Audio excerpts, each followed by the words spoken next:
Olá, sou Kélia Nakai e hoje nós viemos falar sobre mitomania. E quem nós trouxemos? Novamente, o psicólogo Pascal Zani. Pascal, muito obrigada de estar conosco. E vai a primeira pergunta. O que é mitomania e como ela pode ser diferenciada entre um simples exagero ou uma mentira ocasional? A mitomania é uma tendência compulsiva. Assim como algumas pessoas têm compulsão para comida, para álcool, o mitomaníaco tem uma tendência compulsiva de mentir. Quando a gente olha a origem da palavra, no grego, o mito significa imaginário, fantasioso, e a mania, que no grego significa loucura, demência. Então, quando é uma mentira ocasional, quando ela é menos exagerada, quando ela não é frequente, ela pode ser ruim até eticamente, mas ela não é uma mitomania. Uma criança, por exemplo, pode mentir até por ingenuidade, misturando ainda o imaginário e o real, porque o seu cognitivo ainda não está formado. Uma criança pode mentir por medo de ser punida porque fez alguma coisa errada. E isso caso alguma vez ela tenha recebido algum castigo desproporcional ao erro dela no passado. Mas digamos assim que a mitomania é o exagero da mentira. Não é mentir de vez em quando, é mentir com frequência. É fazer da mentira um estilo de vida. É um vício de conduta, é um comportamento incorporado. A mitomania é mentir por mentir. É mentir mesmo que não vá ganhar nada com isso. É compulsivo. É tão forte que a pessoa não consegue parar de mentir e quando alguém se contrapõe, ele logo conta uma outra versão para reforçar a mentira e assim vai. E como é essa mentira do mitomaníaco? Sabe aquela mentira que quando a pessoa vai falando, você até fica em dúvida. Será que é mentira? Será que é verdade? E você fica em dúvida porque o discurso é fantasioso, é grandioso, é imaginário, mas ele tem alguns flertes, tem alguns links com a realidade. Então, ele tem uma cara de verdade, mas é fictício.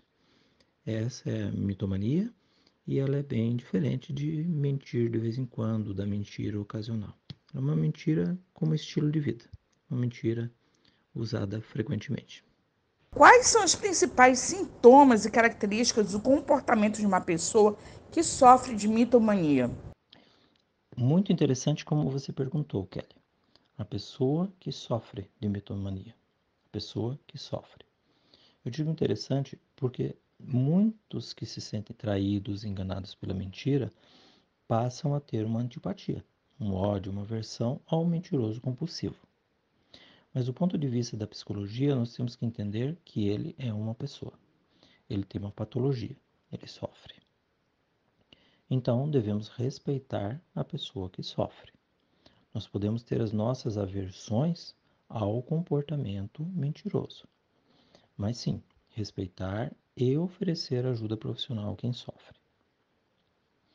Outra questão é a evolução da mitomania. Ela é muito lenta ao longo da história e, infelizmente, ela vai se tornando consistente. Ela vem para ficar. As mentiras começam de forma quase inocente, sem muitos prejuízos. A princípio não parece que chegarão a ser enquadradas como uma mitomania. Mas quando a mentira se torna um estilo de vida, o mentiroso pode chegar à perda total da qualidade de vida. Algumas características da mitomania são assim. O mentiroso, quanto mais, ele peca pelo excesso.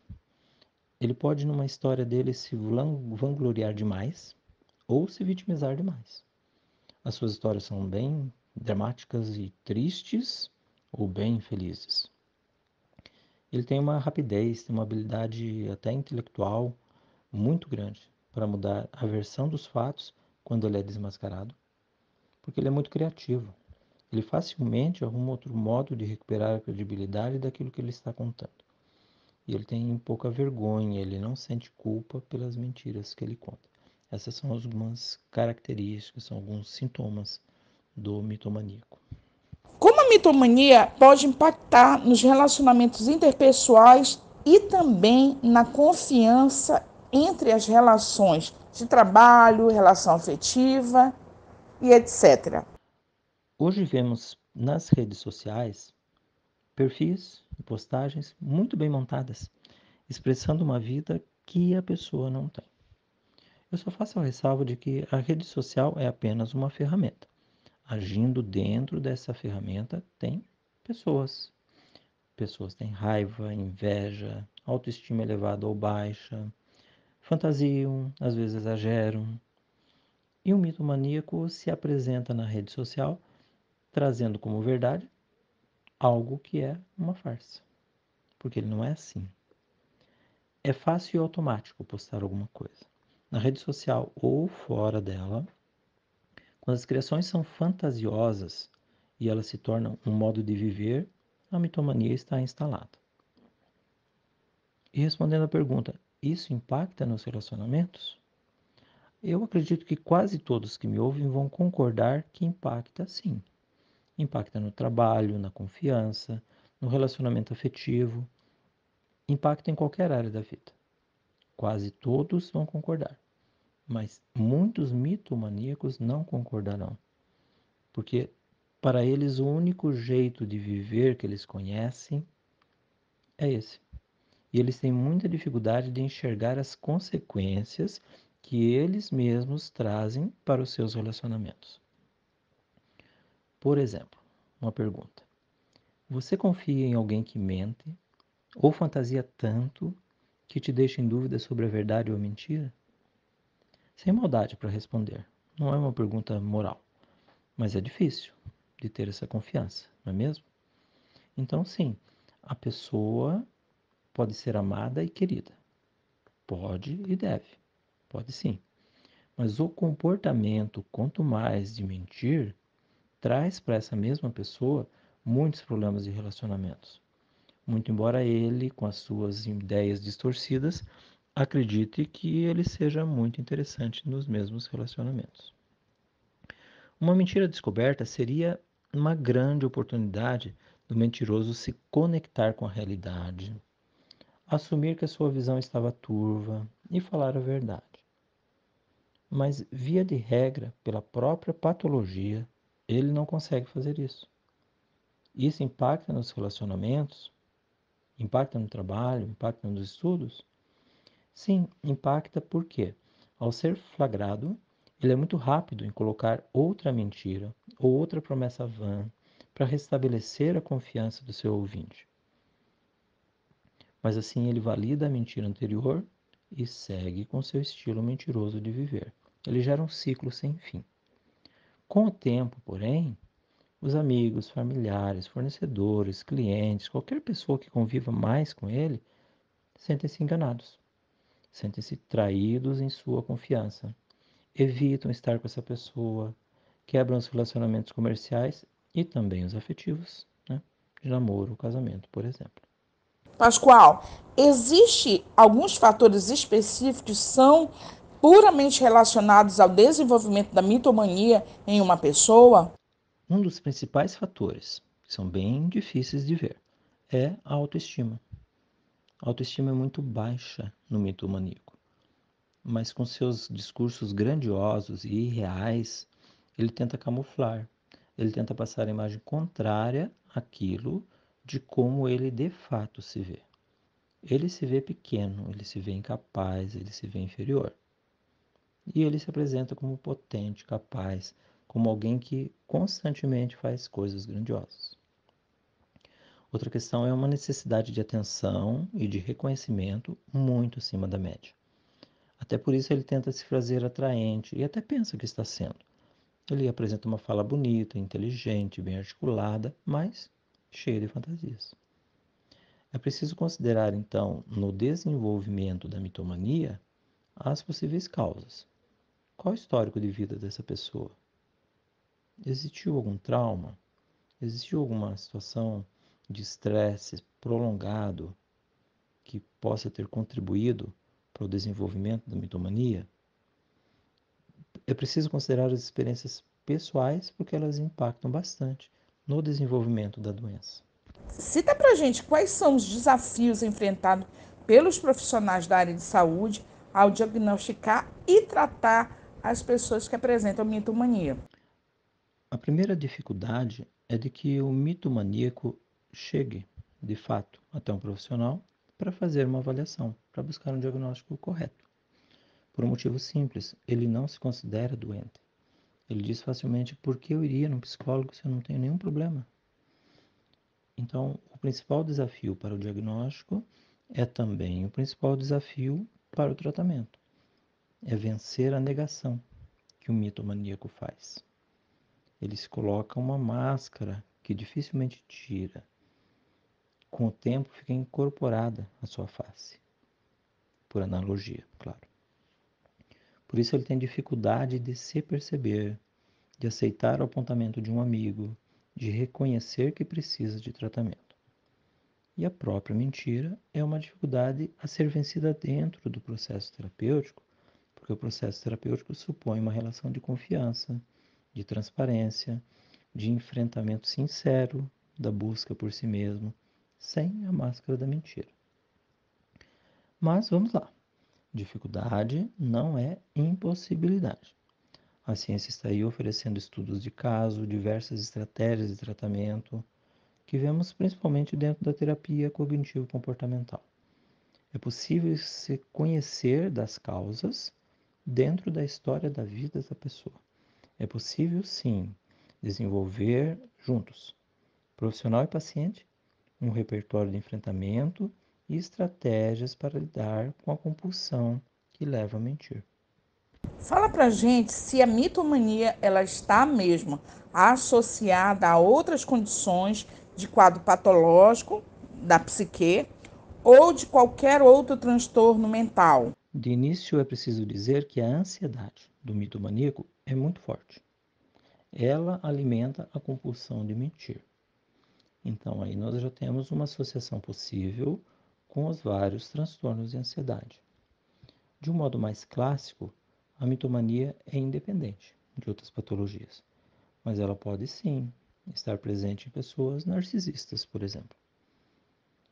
E o seu quadro pode se juntar de um modo muito forte com alcoolismo, com drogadição, por exemplo, onde a mentira é frequente. Com todas as consequências da invalidação, outra possibilidade é que ela acumule depressão. E na depressão existe um real potencial de suicídio. Como os amigos e familiares podem oferecer suporte a alguém que sofre de mitomania? Eu diria de três formas. Uma de estar alerta para não se deixar enganar pelo discurso do mitomaníaco, pois isso não faz bem nem para quem mente e nem para quem compactua com a mentira. Isso só reforça a mitomania. É fácil? Não é. Como parâmetro, eu diria sim. Você pode e deve amar a pessoa, gostar dela, mas nunca concordar com o comportamento doentio dela. A outra forma de ajudar, de oferecer suporte, é contribuir para a tomada de consciência. É um passo bem difícil, de ajudar o mitomaníaco a perceber e admitir que ele mente em demasia quando inventa histórias mirabolantes ou fora de contexto, quando mente que vai fazer algo e não faz. Se você tiver afinidade com ele, se falar em particular, no momento de assertividade, no momento mais tranquilo, você pode fazer junto reflexões que são muito necessárias. Por exemplo, quais prejuízos comportamento de mentira em demasia tem trazido para você? E deixa a pessoa falar, ouve. Para o seu trabalho, nos seus negócios, no relacionamento com seus filhos, no relacionamento com seus pais, quais prejuízos você está vendo pelo fato de mentir em demasia? É quando a pessoa entende que os prejuízos já estão grandes, é aí e somente aí que ela consegue abrir mão dos pequenos prazeres que a mentira lhe dá. E depois desse momento é que o mitomaníaco pode ser capaz de entender que ele precisa de ajuda profissional. Então aí, só aí, você pode sugerir que ele busque um profissional como um psicólogo ou um psiquiatra. Uma outra ajuda possível é partindo de uma realidade de que, ao longo das suas dificuldades e seus sofrimentos, o mitomaníaco se isola das pessoas, ou é isolado por elas, ou às vezes ambos, ele isola e é isolado.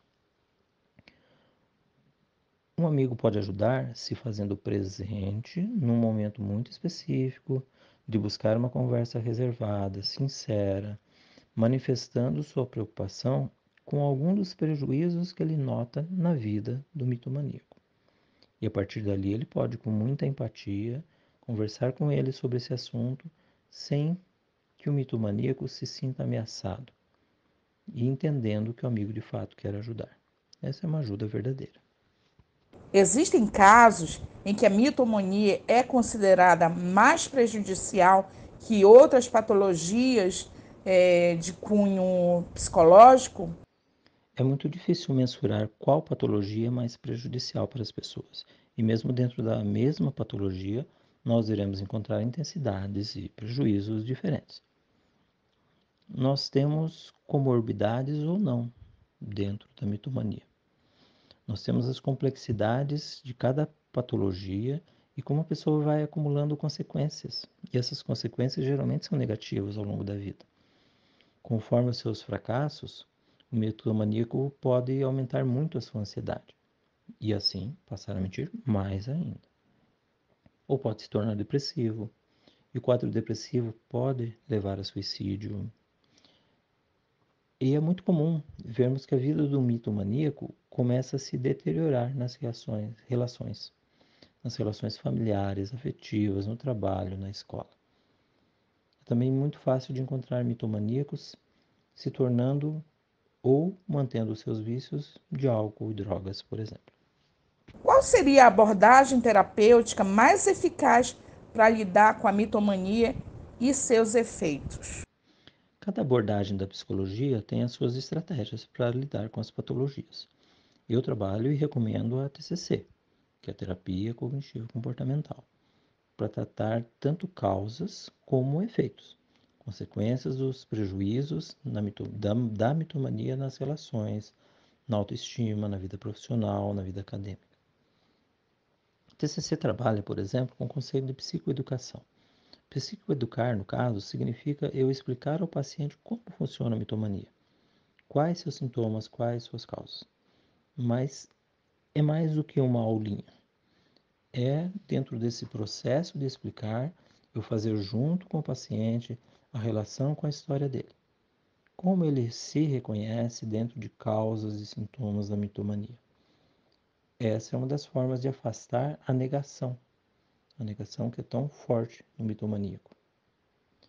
Para atuar nas causas, a TCC vai propor identificar, registrar os pensamentos distorcidos, que são muitos no caso do mitomaníaco, e depois trabalhar em sessão essas mesmas identificações que o mitomaníaco fez.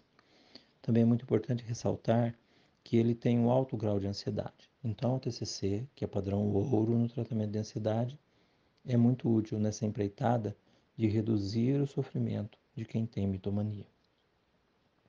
Dentro de um tratamento que vai contemplar a ansiedade, nós temos, por exemplo, respiração diafragmática, relaxamento muscular, distração no conceito profissional, mindfulness.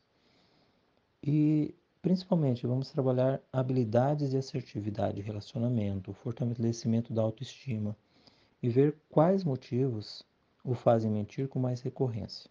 E, assim, criar mais tolerância às frustrações. Como estabelecer uma relação de confiança com uma pessoa que tem mitomania? E, no caso, como proceder quando você sabe que aquilo que a pessoa está falando faz parte de uma mentira, uma mitomania? Como um amigo pode ajudar se de repente a gente vê que está sendo construída uma teia de mentiras? Eu diria que a relação de confiança com o mitomaníaco é muito difícil, porque a mentira em si já traz uma traição à confiança. Mas vamos pensar a partir disso E aí sim pensar em formas de conviver, dentro do princípio de acolher a pessoa e questionar algum comportamento nocivo dela. Um primeiro passo é conhecer a mitomania, até teoricamente. É buscar informações, é saber como ela funciona. Um segundo passo é manter a consciência dessa possibilidade de mentira durante o discurso da pessoa. Então, ouvindo atentamente o que o mentiroso compulsivo está dizendo, você se torna o nexo de realidade dele. E aí não basta ouvir, é necessário ouvir atentamente e pontuar, e questionar com calma, sem ofender, com assertividade, sobre algum ponto que você considerou irreal, algum ponto que você acha que é mentiroso. Perceba que eu usei a palavra questionar, ou seja, não se trata de entrar numa discussão apurada sobre isso ou sobre aquilo. Não se trata de se exaltar, dar lições de moral que só vão agravar a situação. Mas se trata de você ouvir atentamente e fazer perguntas para ajudar o mitomaníaco a se aproximar mais da realidade, porque essa é a verdadeira dificuldade dele. Veja que fazendo assim é possível manter a relação de confiança. Relação de confiança que é necessária em qualquer situação. E agindo assim, conforme seja, claro, a receptividade dele, é possível conviver sem deixar se emaranhar dentro da teia de mentiras. E novamente eu gostaria de agradecer a sua presença. Gostaria que você deixasse novamente uma outra mensagem para os nossos ouvintes e deixasse aqui um contato para que assim nossos ouvintes possam acessar você e obter mais informações. Agradeço muito a quem me ouviu. Agradeço a Kélia e aos demais organizadores. Meu nome é Pascoal, sou o psicólogo Pascoal Zani. E eu me coloco à disposição, com bastante abertura, no WhatsApp, nas redes sociais, para quem quiser conversar a respeito, ou apenas tirar algumas dúvidas de forma muito tranquila. Basta entrar em contato. Eu vou dizer aqui o meu WhatsApp, daí vocês podem anotar, e vou passar também meu endereço nas redes sociais. Nas redes sociais, aliás, vocês podem procurar mais dos meus conteúdos. Lá eu estou como @psicólogo Pascoal Zani. Eu estou no Face, no Insta, no YouTube, no Spotify. E o meu WhatsApp é o número 41 98848 8303. Muito obrigado.